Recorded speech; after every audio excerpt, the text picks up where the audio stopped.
The letter that found its way back. The follow-up to the letter that never arrived. Chapter 1. The City of Light.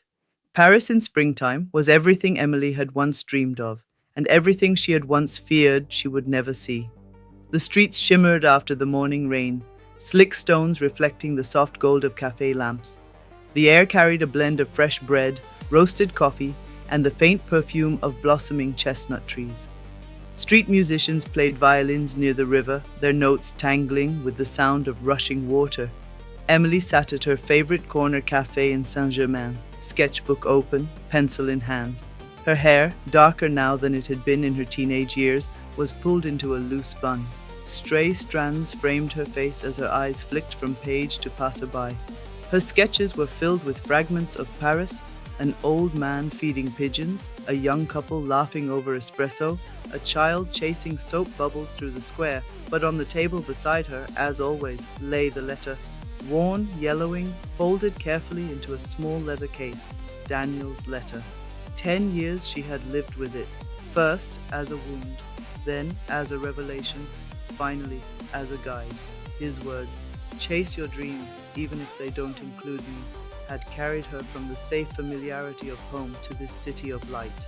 And yet, even here, surrounded by all the places they had once whispered about, she sometimes felt the weight of his absence pressing into her ribs like a phantom pain. She took a sip of coffee, the bitterness grounding her, and closed her sketchbook. The rain had eased. She decided to wander. Her feet led her down narrow cobbled lanes, through a small passageway lined with bookstores. The scent of old paper beckoned her into a shop she had never noticed before. Inside, the world was quiet. The bell chimed faintly as she entered. Dust floated in beams of pale light from a skylight above. Tall shelves towered around her, groaning under the weight of old novels, history tomes, and poetry collections. She ran her fingers along the spines, reading faded titles. Baudelaire, Hugo, Rilke. Then she froze.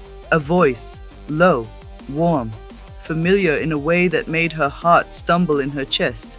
"I didn't expect to find this edition here," the voice said, tinged with soft amusement. Emily's hand trembled against the spine of a book. Slowly, she turned. Across the aisle, a man stood. Older now, his hair darker at the roots, but touched with threads of silver. A faint scar traced along his jaw. He leaned slightly on a cane, his frame strong but marked by hardship. His eyes, those same storm-grey eyes, lifted and met hers. Time stopped. The book in her hand slipped and thudded to the floor. "Emily?" he whispered, disbelief breaking across his face like sunlight through clouds. Her breath caught, her lips parted. "Daniel." Chapter 2. Ghosts Made Flesh. She couldn't move, couldn't breathe. For 10 years he had lived only in her memories, her dreams, her grief. For 10 years she had whispered his name to the empty night, wondering what if. For 10 years she had carried his letter like a gravestone inscription. And now here he was, flesh and blood, scarred, older but alive. Daniel's cane tapped softly against the floor as he took a step toward her. His voice shook. "I thought you hated me. I thought you'd never want to see me again." Emily's vision blurred. "I buried you." He winced as if her words struck him physically. "Emily!" But she couldn't stand it. Couldn't bear the weight of a decade collapsing into a single impossible moment. She turned and fled. Out of the bookstore into the bright chaos of the Paris street. Her chest burned, her legs shook. The city spun around her, every sound too sharp, every color too bright. How could he be alive? How could he not have come for her? How could fate be so cruel as to give him back now, when she had only just learned to live again? Chapter 3. The Second Encounter. Emily didn't sleep that night. Paris hummed softly outside her window. The city that had always felt alive now seemed too loud, too intrusive. Every car horn, every distant laugh, every church bell toll pressed against her temples like a reminder, Daniel is alive. She sat at her small desk, the letter open in front of her. The ink, faded but legible, seemed almost mocking now. "If you are reading this, it means fate has played its hand." Fate, she thought bitterly, had a cruel sense of humor. At dawn, she walked the streets aimlessly, past bakeries opening their shutters, past flower stalls setting out buckets of roses and tulips, past the Seine where early joggers moved like shadows. Her feet brought her, without permission, back to the bookstore. It was closed. She stood there, hand pressed to the glass, her reflection staring back at her with wide, haunted eyes. What would she even say if she saw him again? "I thought you were dead, but apparently you were browsing rare books in Paris."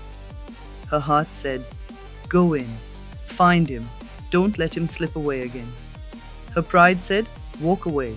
He abandoned you once, don't open yourself to it again." But her body betrayed both. She lingered. She waited. By late morning, the door creaked open, and the familiar bell chimed.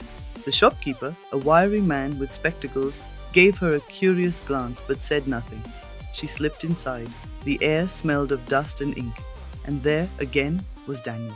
He stood by a shelf of travelogues, his cane resting lightly against the wood, his fingers tracing the spine of a book.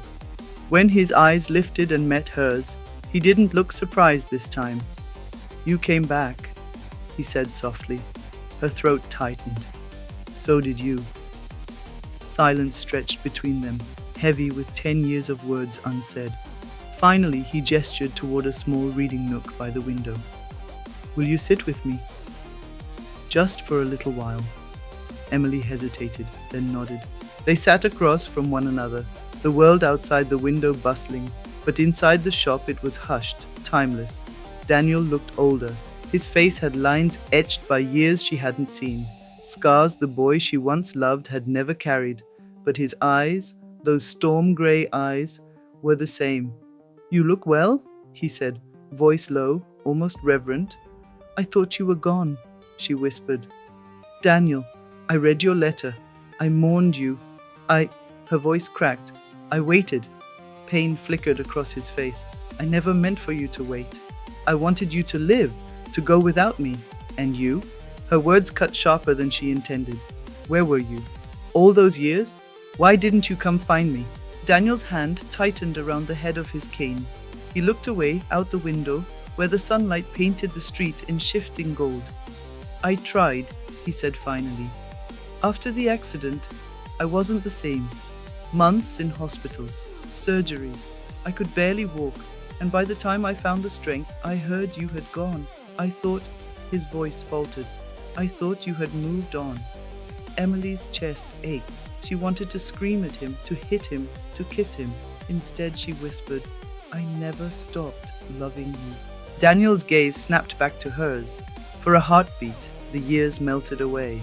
They were 16 again, standing in the summer sun, promising each other forever.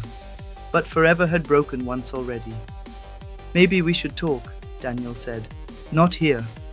"Tonight? Dinner?" Emily hesitated.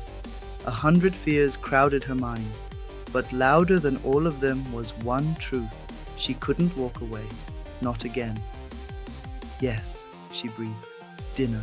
That night, Emily stood before her mirror, smoothing the fabric of a simple navy dress.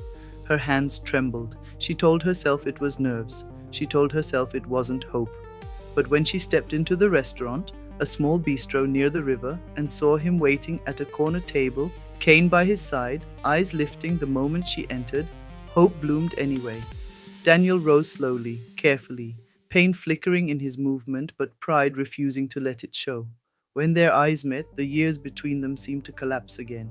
"Emily," he said, and it was both a greeting and a prayer. She sat. The candlelight flickered between them, casting shadows, illuminating scars, revealing truths. And for the first time in 10 years, they began to talk. Chapter 4. The Dinner of Lost Years. The bistro was small, tucked away on a quiet street near the Seine. Its windows glowed warm against the night, promising comfort and conversation. Inside, tables were set close together, each with a single candle flickering in the center. Soft jazz drifted from an old record player near the bar. Emily sat across from Daniel, her fingers laced nervously in her lap. 10 years of silence pressed down on her, thick as the velvet drapes behind them. She could smell garlic and butter, hear laughter from another table, feel the trembling of her own heart. Daniel leaned his cane against the wall beside him, his hand lingering on it for a moment before letting go. He sat straighter than she remembered, though pain lingered in his movements. The scars on his face were faint in the candlelight, but Emily's eyes found them anyway. They were proof of years she hadn't shared, wounds she hadn't tended. "I didn't think you'd come," Daniel said, breaking the silence. His voice was steady, but his eyes betrayed relief. Emily managed a small smile. "Neither did I." A waiter appeared, placing menus before them. Emily glanced down, but the words swam, her mind too full to focus. She ordered something at random, not caring what. Daniel did the same. When the waiter left, they were alone again, the silence heavy with unspoken things. "I don't even know where to start," Emily said finally. "Do we pretend it's been a week? A month? Not a decade?" Daniel's lips curved into a sad smile. "We start with the truth."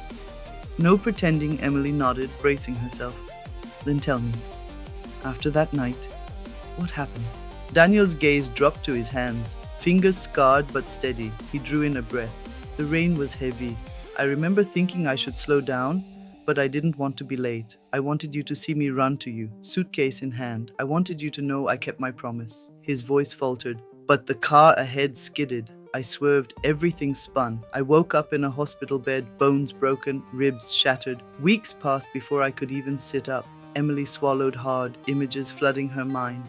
Daniel bleeding, unconscious, far from the train station where she had waited, rain soaking her coat. "I asked about you every day," he continued. "I begged someone to tell you where I was. But my family..." He paused, pain flickering across his face. "They didn't approve of me leaving with you. They thought you'd ruin my future. They told me if you wanted me, you'd come. That if you didn't, it meant I should forget you." Emily's breath caught. "That's not true. I would have come if I'd known." "I know," he whispered.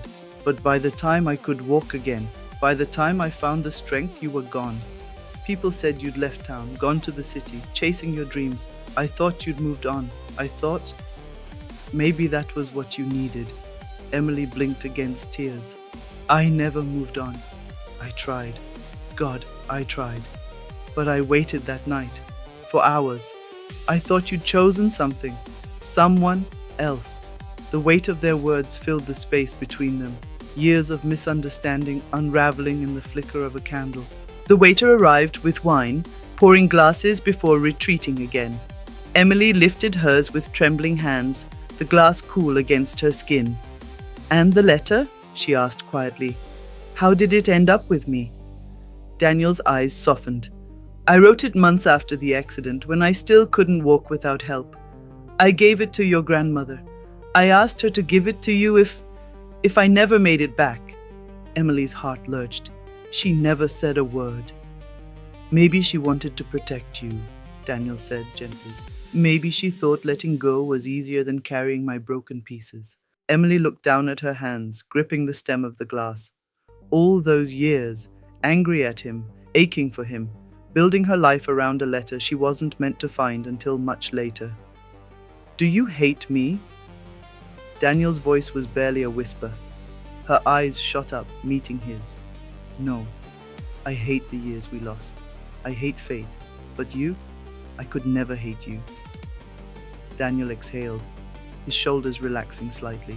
Their food arrived, steaming plates of pasta and bread, but neither touched it at first. They sipped their wine, words slowly replacing the silence. Daniel spoke of the years after the accident. Long rehabilitation, months in rehabilitation clinics across Europe, the loneliness of rebuilding himself when he thought she was gone. Emily told him of the letter she found, how it had first shattered her and then given her courage, how it had brought her to Paris, chasing the dreams they once whispered about under oak trees. "So you came here because of me?" Daniel said softly. "No," Emily corrected. "I came here because of us." Daniel's eyes glistened. "And yet, here we are." For a long time, they just looked at each other, the candle burning lower between them. Outside, rain began to fall again, tapping softly against the windows. Emily watched the drops streak down the glass, her heart thundering. The night felt like a circle closing. Rain, Daniel, promises broken and found again. Do you ever wonder, she asked, voice low, if we're in love with who we were, not who we are? Daniel didn't answer right away. He reached across the table, his hand brushing hers, rough and warm. Maybe, he admitted. But when I look at you, Emily, I don't see the girl I left behind.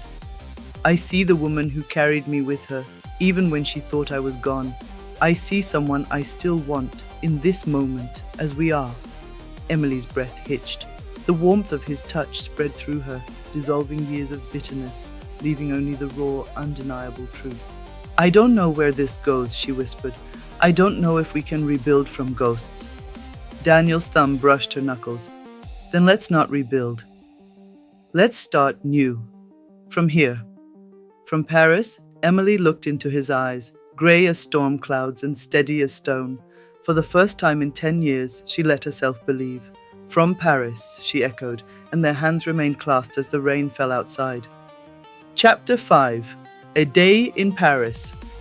The rain had ended by dawn, leaving Paris washed clean and glistening. Cobblestones sparkled under the soft light.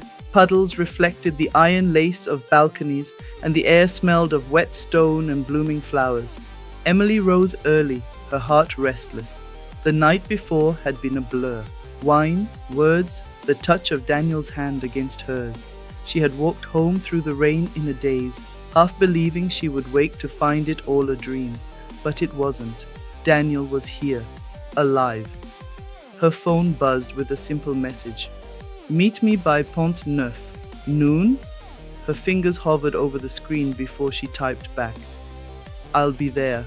The bridge was alive with the pulse of the city. Street performers played accordions, artists sold watercolor sketches of the skyline, and lovers strolled hand in hand. Emily leaned against the stone balustrade, heart hammering as she watched the Seine roll beneath her. Then she heard it, the soft, uneven rhythm of Daniel's cane tapping against the stones. She turned. He was walking toward her, slower than she remembered, but steady. His jacket was open, the breeze teasing his hair. When his eyes found hers, the years seemed to fall away again. You came, he said simply. So did you, she answered, smiling despite herself. They stood a moment, unsure. Then Daniel extended his hand. Shall we? She slipped her fingers into his. The warmth was immediate, familiar, terrifying. They wandered first through the Ile de la Cité, weaving between tourists and flower markets. Daniel told stories of books he had read in hospital, of people he had met during rehabilitation in Switzerland. Emily listened, her heart aching at all she had missed, but also marveling at the man he had become. When they reached Notre Dame, still wrapped in scaffolding from the fire years earlier, they stood silently, gazing at its wounded towers. It reminds me of us, Daniel murmured. Scarred, changed, but still standing, Emily squeezed his hand. And still beautiful. He smiled at her, the kind of smile that once made her 16-year-old heart race. By midday, they found themselves in a small cafe near the Latin Quarter. They sat outside beneath striped awnings, sipping espresso and sharing a basket of warm croissants. So tell me, Daniel said, his eyes fixed on her. What did you do with those 10 years, Emily? She hesitated, then laughed softly. Not nearly enough. I worked, I painted, I tried to convince myself I didn't need you. Daniel's gaze softened. And did it work? Her eyes met his, steady. No. Silence hung between them, thick with truths too fragile to name. And you? She asked. Besides hospitals and books? He leaned back, his fingers tapping lightly against the handle of his cane. I rebuilt myself, piece by piece. Some days I thought I wouldn't. Some days I wanted to give up. But the thought of you kept me alive, even when I believed you were gone from my life. Emily's throat tightened. Daniel. He shook his head gently. I'm not saying this to bind you to me. I just want you to know that even when everything broke, my love for you didn't. Her chest ached, tears threatening. She blinked them back, smiling through the sting. You always did know how to ruin a perfectly good croissant. They both laughed then, the sound breaking the tension, drawing curious glances from nearby tables. For a moment, it was as if they were young again, carefree and full of possibility. That afternoon, they walked along the Seine, their conversation meandering as easily as their steps. They spoke of art, of music, of places they still wanted to see. Emily pointed out the bouquinistes, the green stalls filled with old books and prints, and Daniel bought her a tattered copy of Baudelaire, pressing it into her hands with a grin. "To replace the one I grabbed for you all those years ago," he said. She laughed, hugging the book to her chest. Some things never change. But as the sun began to dip, painting the sky in streaks of pink and gold, a heaviness returned. Emily could feel it pressing in. The question neither of them dared voice. Were they truly falling back into love, or simply caught in the spell of Paris, of memory, of what could have been? They stopped at the river's edge, watching boats drift lazily beneath the bridges. Daniel leaned on the balustrade, his cane resting against the stone, his eyes thoughtful. "You know," he said slowly, "sometimes I wonder if we're fools. Trying to chase something lost? Maybe we should let the past stay buried?" Emily's heart clenched. "Is that what you want?" He turned to her, his gaze steady. "What I want is irrelevant. What matters is whether this us exists outside of memory, whether it's real now." She swallowed, torn between fear and hope. "It feels real." "Then, let's find out." His hand found hers again, firm, certain. No promises, no expectations, just today. One day at a time, Emily looked at him, at the man she had lost and found again, and nodded. One day at a time. That night, when she returned to her small apartment, she placed the Baudelaire book beside Daniel's old letter on her desk. For the first time in years, she didn't cry when she looked at the letter. Instead, she whispered into the quiet room, "Maybe fate isn't finished with us after all." And for the first time since finding that envelope in the attic, she dared to imagine a future, not just for herself, but for them. Friends, this is all for today then, as it's becoming a very long story now. If you want to hear the next chapters, be sure to tune in on next Wednesday. Have a great week and like, comment and subscribe if you haven't yet.